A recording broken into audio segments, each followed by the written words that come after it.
Afternoon, everyone. Donald Trump and House Republicans spent all of last year promising to lower the high cost of living in the United States of America. In fact, Donald Trump said that costs were going to go down in America on day one. But costs haven't gone down. They've gone up. Inflation is on the way up. Donald Trump and House Republicans, who have been nothing more than a rubber stamp for Donald Trump's extreme agenda, are crashing the economy and driving us toward a recession. What piece of legislation do they decide to work on as their signature priority in this Congress? Is it legislation to make life more affordable? No. Is it legislation to lower the cost of housing in the United States of America? No. Is it legislation that actually enhances the ability for everyday Americans to provide child care or afford groceries in this country? No. House Republicans are trying to jam another GOP tax scam down the throats of the American people, where the overwhelming majority of the benefits will go to the wealthiest 1% in the United States of America, and they want to pay for it by sticking us with additional debt, trillions of dollars of additional debt, and by enacting the largest health care cut in American history, along with the largest cut to food assistance in American history, literally taking food out of the mouths of children, veterans, and seniors in this country. It's shameful. The American people do not support this extreme and toxic bill, and we're going to hold every single House Republican who votes for it accountable. Questions? Mr. Leader, good afternoon. What would you, your statement the other day after there was this incident in Newark, you said they better not touch our members. Correct. What happens if they were to go and arrest these members, or if they would try to sanction them here in the House of Representatives? They'll find out. What would you do, though? They'll find out. Of course. I mean, doesn't that broach a... They'll find out. Doesn't that go across... That's a red line. What's the red line, though? I mean, I know we have this... It's a red line. It's very clear. First of all, I think that the so-called Homeland Security spokesperson is a joke. It's a joke. They know better than to go down that road, and it's been made loudly and abundantly clear to the Trump administration. We're not going to be intimidated by their tactics to try to force principled opposition from not standing up to their extremism. It hasn't happened during the entirety of this failed term. It didn't happen when Donald Trump temporarily was sitting high in the immediate aftermath of the election. Do you think it's going to happen now, when he's the most unpopular president in American history after his first 100 days? Give me a break. No one's intimidated by this dude. No one. And so there are clear lines that they just dare not cross.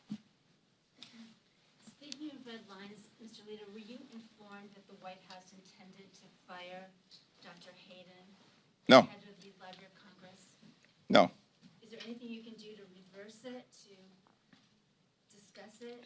We're looking into it, but of course, the problem that we confront right now in this Congress is that House Republicans and Senate Republicans are nothing more than a compliant rubber stamp for Donald Trump's extreme agenda. They're not a check and balance. They're not working for the American people. They're actually working for an out-of-control executive branch. Now, it's the Library of Congress, not the Library of the executive branch. So clearly, there's going to have to be some reforms at this particular point in time, moving forward. The president probably violated the law. What cause did he have to fire Dr. Hayden. There's no cause. It's all made up foolishness. And so we're certainly going to look into that, and litigation will be evaluated strongly.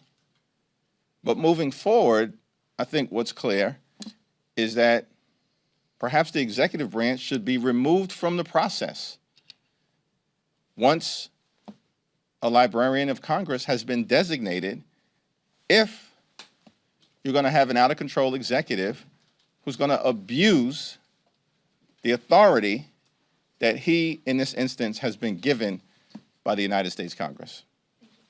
The Vice Chair of the DNC, David Hogg, he said today, quote, "Too many leaders in the Democratic Party are asleep at the wheel."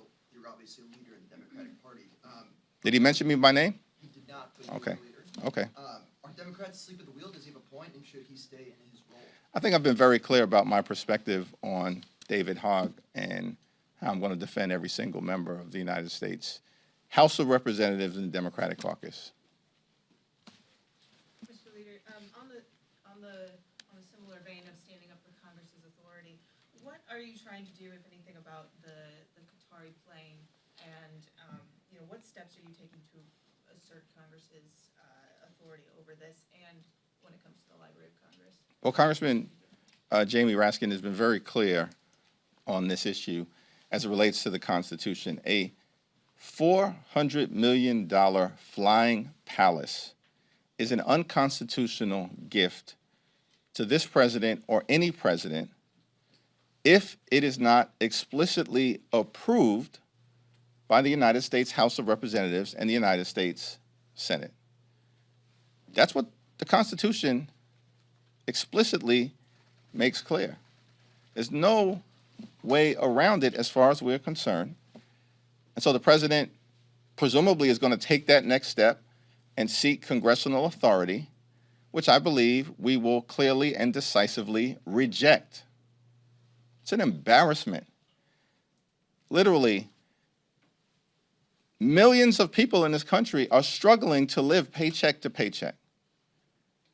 Can't afford housing, can't afford groceries, can't afford to pay their utility bills, can't afford child care, can't afford insurance. And Donald Trump is publicly defending accepting a $400 million flying palace from a close ally of Iran and Hamas? I mean, you can't make this stuff up, which is why even some of his closest MAGA sycophants have made clear this is a plane too far for them. Too far for them. Thank you, Mr. Leader. Speaking of planes, did you fly out of Newark this week? And I wanted to see if you support Secretary Duffy's proposed fixes to the air traffic control system. I flew out of LaGuardia this week. I look forward to having a conversation with Rick Larson, the top Democrat on the Transportation and Infrastructure Committee. I have great confidence in him and his leadership to get his assessment on Secretary Duffy's recommendation. Are you open to a major overhaul of air traffic control technology? I think we need to make sure that our air traffic control system and technology is top-notch and first-rate. And to the extent that there are aging parts of the system, it definitively needs to be corrected. We also need an administration that should stop trying to undermine aviation safety in the United States of America, which is what they've been doing, perhaps at the behest of one of their lackeys, Elon Musk, from the very beginning of this administration. Thanks. You got it? Library of Congress, there's this dispute where Trump has appointed AG Blanche. Library of Congress staff turned away those DOJ appointees yesterday, and Robert Newland is still addressing himself as the acting director. Who in this moment is leading the Library of Congress? As far as you're concerned, will congressional Democrats be offering guidance or weighing in? As far as I'm concerned, it's not this Robert Newland character or whatever his name is. I've never heard of him. And listen, at the end of the day, it's the Library of Congress. And so this is another example of executive overreach. And, it'll be challenged in court in all likelihood. And hopefully some of my Republican colleagues will actually stand up, show a backbone as it relates to their own authority. Stop being punked by Donald Trump. I don't understand it. Congress is a separate and co-equal branch of government. They already are doing great damage to themselves by trying to jam this extreme GOP tax scam down the throats of the American people. That's not enough for them in terms of their sycophantic behavior. They literally are signing their own political death warrants in terms of the 2026 election. They should be doing what's in the best interest of the American people, not trying to visit upon everyday Americans the largest cut to health care in American history, devastating cuts to Medicaid, and at the same time undermining the Affordable Care Act. Y'all didn't learn your lesson? How'd that work out for you in 2017 and 2018? There's a number of different revelations coming out about President Joe Biden's decline, recent books. Is it helpful for your caucus for these to come out now? And would you want Biden to campaign for House Democrats? We're not looking backward, we're looking forward at this particular moment in time. Thank you, Mr. Leader. Richie Neal, Frank Pallone, and Andrew Craig may not be the most visible members of the caucus, but today they're going to be center stage as Republicans mark up the bill to, as you say, give tax breaks to the wealthy, take people off their health care, and take SNAP benefits away from Americans. What should Americans know about these three members and why they should trust their leadership the way that you and many of the members of your caucus do? I have great confidence in Richie Neal, great confidence in Frank Pallone, and great confidence in Angie Craig. They have been leading the charge along with all of the distinguished members of those three committees, which really do represent and capture the gorgeous mosaic of the caucus and the gorgeous mosaic of the American people in every possible way in terms of diversity. That includes ideological, racial diversity, gender diversity, age diversity, and life experience diversity. All three of these committees ably and incredibly led by Richie Neal, Frank Pallone, and Angie Craig. I think the American people will be impressed by what they see. We all are unified in trying to stop these extreme MAGA Republicans from jamming another GOP tax scam that benefits the wealthy, the well-off, and the well-connected, and takes health care away from the American people down our throats. It is an egregious and outrageous bill, and it runs directly contrary to the central Republican promise that was made in 2024, which is that they were going to fix the economy and lower the high cost of living. They've done neither. They are blowing up the economy in real time and raising costs. And they're going to be held accountable for the mess that they are creating. Thank you, Leader. House Republicans have justified some of their spending cuts in the name of aiming to try and put the nation in better fiscal footing. Do you believe that we have a spending problem, and how would House Democrats go about this differently to address that? That will be explained throughout the various committee hearings that are going to take place throughout today, tonight, and into tomorrow. But the notion that Republicans are fiscally responsible is laughable.